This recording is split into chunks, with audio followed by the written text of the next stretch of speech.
Bien, un guión teatral es un texto que contiene diálogos y los detalles técnicos que se necesitan en el montaje y realización de una obra de teatro. El guión teatral es un libreto dirigido a todos los que participan en la obra, para guiarlos en el desempeño de sus funciones.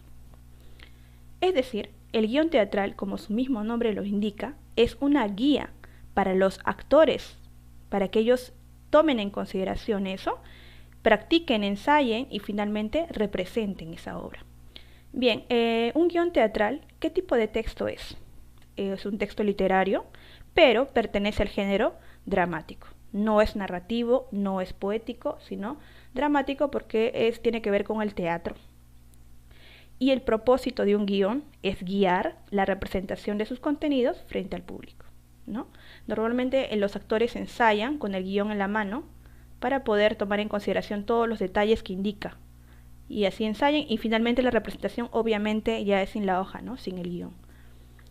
La característica principal de un guión es que está escrita en diálogos. Bien, los elementos. Un guión teatral básicamente tiene 5 elementos, ¿no? El título y el autor, los personajes de mi guión teatral, las partes de mi guión teatral, o de mi obra en este caso, las acotaciones, yo le voy a indicar más adelante, y los diálogos. Vamos a hablar un poquito más primero acerca de las partes de la obra. Las partes de la obra están relacionadas con la estructura de un guión. Y un guión teatral tiene 3 actos de manera principal. Así como cuando ustedes hacen un texto narrativo, por ejemplo un cuento, tiene un inicio, un nudo y un desenlace, ¿verdad? Entonces, igual cuando hagamos un guión, tenemos que tomar en consideración que tienen que haber 3 actos o 3 secuencias. En este caso, en el primer acto debe plantearse, ¿no? Conocerse quién es el protagonista, o sea, es el inicio, ¿no? de la historia, digamos. El segundo acto corresponde a la confrontación, es decir, los obstáculos, el nudo de la historia, los conflictos que se le presentan al personaje. Y el tercer acto es la parte más importante porque digamos que es donde el desenlace, ¿no? Cómo se soluciona el problema dado en el segundo acto. En simples palabras, el guión tiene una estructura similar a la del narrativo. ¿Por qué? Porque tiene un inicio, un nudo y un desenlace. Pero en el guión lo vamos a llamar primer acto, segundo acto y tercer acto. Y en cada uno de ellos vamos a incluir estas fases de inicio, nudo y desenlace. Este es un ejemplo de guión teatral, ¿sí? Vamos a ver los elementos mencionados anteriormente, los vamos a ubicar en este ejemplo. Así más o menos ustedes pueden escribir su guión, ¿sí? Primero, no se olviden colocarle un título apropiado al guión teatral. Luego, colocar el nombre de ustedes, los autores de ese texto, ¿no? Porque ustedes van a crear. Siguiente, vamos a incluir los personajes. Y colocamos el nombre del personaje y le adicionamos algunas características. Por ejemplo, acá decimos el oso Juan es un hombre muy inteligente, que se fija en los detalles, ¿no? Le damos algunas características breves del personaje, solamente para que el actor sepa qué características tiene su personaje. Lo estamos guiando. Recuerden que tenemos que pensar que esto le va a servir a los actores. Así que tomando en cuenta eso, debemos dar todas las características acá para que el actor pueda hacer bien su papel, ¿no? Desempeñar bien su rol. Luego incluimos el número de acto, el acto 1 en este caso, que viene a ser el inicio, ¿verdad? También le vamos a poner aquí indicaciones de ambientación, es decir, cómo va a estar ambientado el lugar. Así podemos usar de repente una silla, una mesa, ¿no? Y eso lo puedo indicar. ¿Dónde? ¿Dónde está desarrollándose esa escena? ¿En un bosque? ¿En un palacio? ¿En la calle? ¿No? ¿En una tienda, en este caso?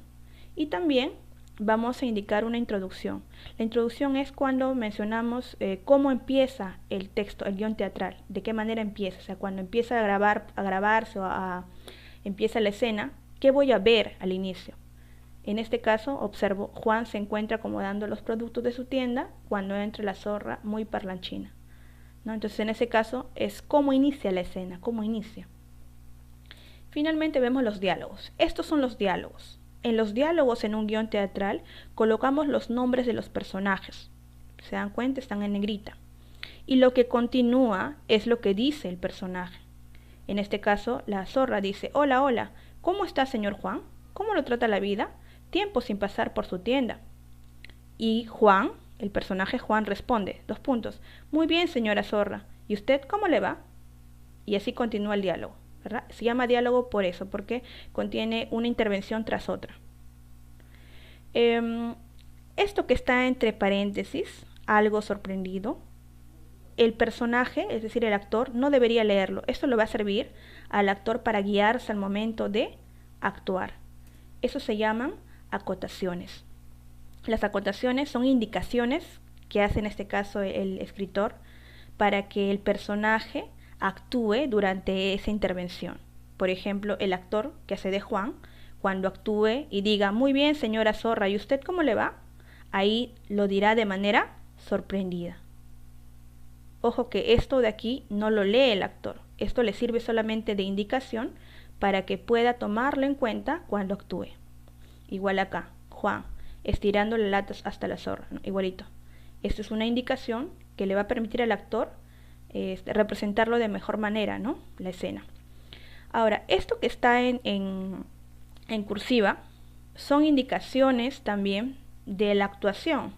Esto de aquí, en algunos casos, algunos aprovechan ahí a poner un narrador. Es decir, ponen acá la voz de un narrador y una persona externa que no está en escena dice: Juan da la espalda a la zorra para buscar la lata de guisantes que tiene más cerca. La zorra aprovecha para estirar su pata y tratar de arrimar una fruta que está en el mostrador. Pero Juan voltea y la zorra tiene que retirar la pata disimuladamente.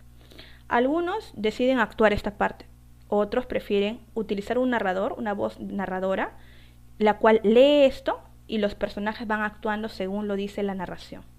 También puede darse el caso, ¿ya? Pero no olviden que esto debe ser mínimo. La mayor parte de la representación debe ser con diálogos. Esa es la idea, que sean con diálogos. Esto del narrador lo podemos usar para mencionar 2 días después o pasó una semana, ¿no? Y puede indicar para que podamos entender un poco el tema del tiempo y sea más rápido también, ¿no? El narrador lo podemos usar ahí. Pero lo demás debería ser solo diálogos, diálogo tras diálogo.